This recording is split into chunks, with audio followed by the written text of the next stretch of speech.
షాకులు, జలకులు, ట్విస్టులు, దెబ్బ మీద దెబ్బ, ప్రతి సీను క్లైమాక్స్ లా ఉంటది.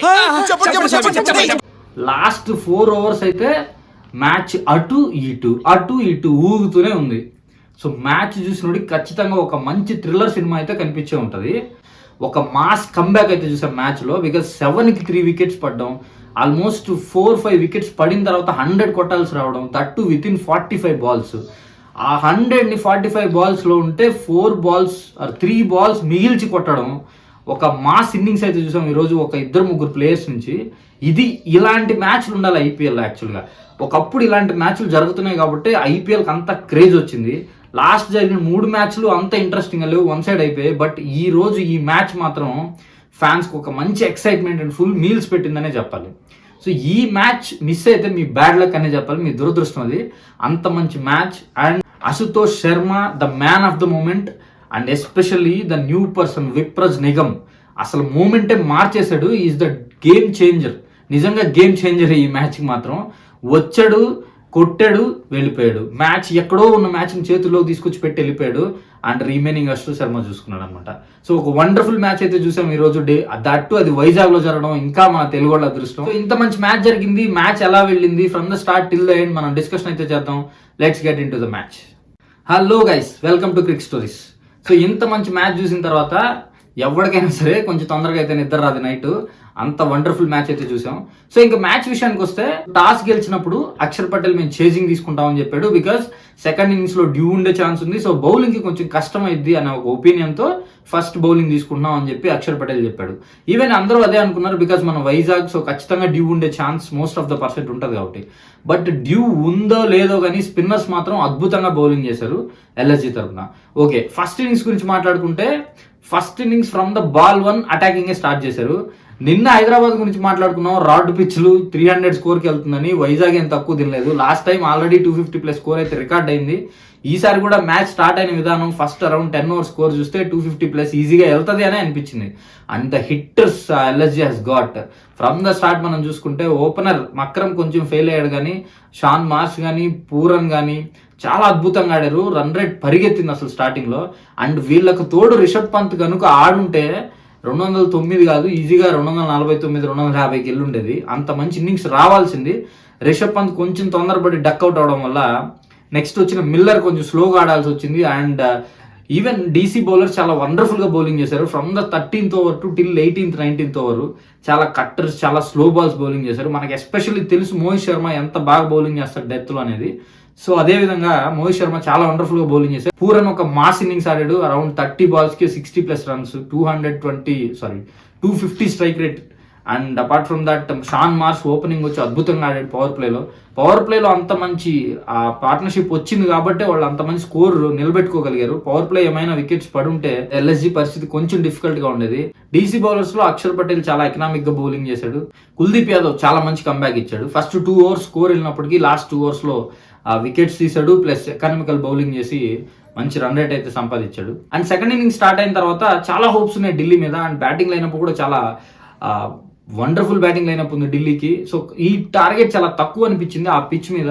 బట్ ఎల్ఎస్జీ వాళ్ళు చాలా వండర్ఫుల్గా బౌలింగ్ చేశారు. ఫస్ట్ పవర్ ప్లేలో 7కి 3 వికెట్స్ అంటే ఆలోచించండి. షర్దుల్ ఠాకూర్ ఎప్పుడు పవర్ ప్లేలో బౌలింగ్ చేసింది చాలా తక్కువ. పవర్ ప్లే బౌలింగ్ ఎక్స్పీరియన్స్ లేనప్పటికీ ఈ రోజు పవర్ ప్లేలో ఫస్ట్ ఓవర్ తీసుకొని ఫస్ట్ ఓవర్లోనే 2 వికెట్స్, 2 బ్రేక్ త్రూస్ ఇచ్చాడు. అండ్ ఆఫ్టర్ దట్ నెక్స్ట్ వచ్చిన వెంటనే స్పిన్నర్స్ దిగారు. వాళ్ళకి కూడా ఎక్కువ టైం వేస్ట్ చేయలేదు రిషబ్ పంత్. స్పిన్నర్ చాలా వండర్ఫుల్గా పడింది. ఎస్పెషల్లీ సిద్ధార్థ్ అండ్ దిగ్వేష్ వీళ్ళిద్దరూ చాలా బాగా బౌలింగ్ చేశారు. అండ్ రిషబ్ పంత్ వాళ్ళిద్దరిని చాలా బాగా యూజ్ చేసుకున్నాడు కూడా. దిగ్వేష్ ఒక పెనల్టిమేట్ ఓవర్ వేసినప్పుడు కూడా చాలా వండర్ఫుల్గా బౌలింగ్ చేశారు ఎక్కువ రన్స్ ఇవ్వకుండా. సో ఒక్క రవి బిష్నాయ్ కొంచెం ఎక్స్పెన్స్ అయ్యాడు. అండ్ దట్టు రవి బిష్నాయ్ ఇచ్చిన 18th ఓవర్ కొంచెం మ్యాచ్ అయితే అవుట్ ఆఫ్ హ్యాండ్స్ వెళ్ళిపోయింది అనిపించింది. ఆ టైంలో షర్దుల్ ఠాకూర్ ప్రిన్స్ యాదవ్ని కొంచెం బెటర్గా యూజ్ చేస్తుంటే బాగుండేది. స్టబ్స్ అండ్ అశుతోష్ శర్మ చాలా వండర్ఫుల్గా బ్యాటింగ్ చేశారు. కొంచెం అటు ఇటుగా రన్స్లో కొంచెం కన్ఫ్యూజ్ అయినప్పటికి కూడా రన్అట్ ఛాన్స్లో 1-2 తప్పించుకున్నారు. స్టిల్ చాలా బాగా ఆడారు. మంచి మూమెంట్లో బ్యాట్ రైజ్ చేయడం స్టార్ట్ చేశారు. సిద్ధార్థ్ తన స్పెల్ లాస్ట్ ఓవర్కి వచ్చినప్పుడు ఆ ఓవర్ ఖచ్చితంగా ఇంకా రన్ రేట్ స్టార్ట్ చేయాలి, ఎక్కువ హిట్టింగ్ స్టార్ట్ చేయాలనే మూమెంట్లో Stubbs back to back 2 huge సిక్స్లు కొట్టాడు. సో ఈ ఓవర్ మేబీ అరౌండ్ 20+ రన్స్ వస్తే రన్ రేట్ కంట్రోల్లోకి వస్తుంది అనుకునే టైంలో ఆ బాల్ గ్రౌండ్ అవతలకి వెళ్ళిపోవడం, కొత్త బాల్ తీసుకురావడం, నెక్స్ట్ బాల్ ఒక అద్భుతమైన స్పిన్ అయింది బాల్. బికాస్ ఖచ్చితంగా ఒక డ్యూ ఉంది, ఆ డ్యూ వల్ల కొంచెం స్పిన్ సరిగ్గా అవ్వట్లేదు. ఎప్పుడైతే కొత్త బాల్ తీసుకున్నాడో వెంటనే ఆ డ్యూ కొంచెం తగ్గడం వల్ల, బాల్ మీద కొంచెం ఆ తడి తగ్గడం వల్ల చాలా వండర్ఫుల్గా స్పిన్ చేయగలిగాడు అండ్ ఆ బాల్ బౌల్డ్ అయ్యాడు స్టబ్స్. అప్పుడు మ్యాచ్ మళ్ళీ చేజారిపోయింది ఢిల్లీ చేతుల నుంచి అనిపించింది. బట్ అప్పుడు వచ్చాడు మన విప్రజ్ నిగమ్, ఒక సేవియర్ లాగా వచ్చాడు ఢిల్లీ క్యాపిటల్స్కి అయితే ఈరోజు. అండ్ మ్యాచ్ సేవ్ చేసి అశుతోష్ చేతిలో పెట్టి వెళ్ళాడు. అండ్ అతను అవుట్ అయింది కూడా ఒక వండర్ఫుల్ షాట్, బట్ అన్ఎక్స్పెక్టెడ్లీ అది టాప్ ఎడ్జ్ అవడం వల్ల అక్కడే క్యాచ్ లేసింది. బట్ విప్రజ్ గాన్ ఉండుంటే మేబీ 19th ఓవర్లోనే మ్యాచ్ ఖచ్చితంగా కంప్లీట్ అయిపోయింది. అంత మంచి బ్యాటింగ్. ఖచ్చితంగా ఢిల్లీ ఒక ఆణిముత్య అని అయితే పట్టుకునింది. లాస్ట్ సీజన్లో ఎలా అయితే అశుతోష్ శర్మ, శశాంక్ సింగ్ బయటకు వచ్చారు విత్ నితీష్ కుమార్ రెడ్డి, ఈసారి ఖచ్చితంగా విప్రజ్ మాత్రం ఒక నోటబుల్ ప్లేయర్ అయ్యే ఛాన్స్ ఉంది. We need to look out for this season. ఇక్కడ చిన్న డౌట్ ఏంటంటే ఎందుకు రిషబ్ పంత్ స్పిన్నర్స్కి వెళ్ళాడు అనేది అర్థం కాలేదు. ఈవెన్ 17th ఓవర్లో కొత్త స్పిన్నర్ వచ్చినప్పుడు వికెట్ పడింది కుల్దీప్ది. సో ఆ తర్వాత 18, 19, 20 ఓవర్స్ ఉన్నప్పుడు కూడా షర్దుల్ ఠాకూర్కి స్టిల్ 2 ఓవర్లు మిగిలి ఉన్నాయి. ఎందుకు షర్దుల్ ఠాకూర్కి ఒక్క ఓవర్ కూడా వెళ్ళలేదు? మేబీ లాస్ట్ ఓవర్ షర్దుల్ ఠాకూర్కి వెళ్ళి ఉండాల్సిందే. At least 19th over Shardul Thakur వేసుంటే కొంచెం మ్యాచ్ టైట్ అయి ఉండేది. బట్ ఇది పంత్ కెప్టెన్సీ కొంచెం డిస్కసింగ్ పాయింట్ ఇది మాత్రం. And last Mohit Sharma stump కూడా పంత్ మిస్ చేశాడు. సో మ్యాచ్ నీదా నాదంటూ ఇద్దరు చేతుల్లో ఊరిస్తూ వచ్చింది. అట్ ద ఎండ్ అది ఢిల్లీకి వెళ్ళింది మ్యాచ్. సో ఈ మ్యాచ్ గురించి ఎంత మాట్లాడుకున్నా తక్కువే అనిపిస్తుంది, అంత వండర్ఫుల్గా జరిగింది. అండ్ ఈరోజు నాకు తెలిసి most happiest person and sad person ఎవరంటే ఎల్ఎస్జీ ఓనర్ అనే చెప్పాలి. బికాజ్ మ్యాచ్ ఆల్మోస్ట్ 17th ఓవర్లో ఉన్నప్పుడు కూడా ఎల్ఎస్జీ సైడే ఉంది. బట్ ఒక్కసారిగా లాస్ట్ 2-3 ఓవర్స్లోనే మ్యాచ్ కంప్లీట్గా టర్న్ అయిపోయింది. ఒక్క వికెట్ చేతిలో పెట్టుకొని కూడా చాలా వండర్ఫుల్ అండ్ అగ్రెసివ్ ఇన్నింగ్స్ ఆడాడు అశుతోష్ శర్మ. అందుకే చెప్పాను Ashutosh Sharma man of the moment అని ఇప్పుడు. అండ్ విప్రజ్ నిగమ్ కూడా చాలా వండర్ఫుల్గా ఆడాడు. అసలు అతని పేరు కూడా తెలియదు ఎవరికి యాక్చువల్గా. అలాంటి పర్సన్ ఒక్కసారిగా ఒక టీం పాతాళంలో అట్టడుగునుంది చేజింగ్లో, అలాంటి టైంలో వచ్చి ఆల్మోస్ట్ 15 balls కి 40 runs నియర్లీ కొట్టేసి మ్యాచ్ చేతుల్లోకి ఇచ్చేసి వెళ్ళాడు. అండ్ రిమైనింగ్ థింగ్ మనం చూసాం.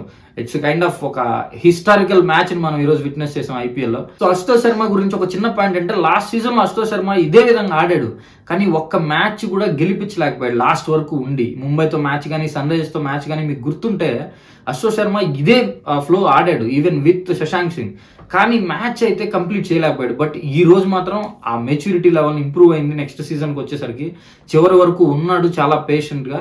అండ్ అట్ ద ఎండ్ ఒక మంచి సిక్సర్తో మ్యాచ్ ముగించాడు. సో బ్యాటింగ్ ఫెయిల్ అయినప్పటికీ middle order and lower order అద్భుతంగా ఆడి ఒక విజయాన్ని అయితే అందించారు ఢిల్లీ క్యాపిటల్స్కి. అండ్ మర్చిపోలేని విజయం, ఫస్ట్ మ్యాచ్ సీజన్లో అండ్ ఒక వండర్ఫుల్ థ్రిల్లింగ్ మ్యాచ్. ఆ థ్రిల్లింగ్ మ్యాచ్లో గెలవడం it will give very much happiness to the team members. And చాలా బాగా మోటివేట్ చేస్తారు టీమ్ మెంబర్స్కి. అట్ ద సేమ్ టైం చాలా డిసప్పాయింట్ అయి ఉంటారు ఎల్ఎస్సీ వాళ్ళు. So we hope they will come back in the next match. So that's it about this match guys. మీకేమనిపించింది match చూస్తున్నప్పుడు? నేనైతే ఖచ్చితంగా ఢిల్లీ గెలుస్తూనే ఫస్ట్ నుంచి కాన్ఫిడెంట్గా ఉన్నాను, ఈవెన్ వికెట్స్ పడ్డప్పటికీ, because the batting lineup depth అలా ఉండింది. సో మీరెవరు గెలుస్తారు అనుకున్నారు? ఢిల్లీ ఓడిపోద్ది అనుకున్నారా? 18th ఓవర్ ఆర్ 19th ఓవర్లో మీ ఫీలింగ్స్ ఎలా ఉన్నాయి కమెంట్స్లో షేర్ చేయండి. Thanks for watching. Please like, share and subscribe to Crick stories. Thank you.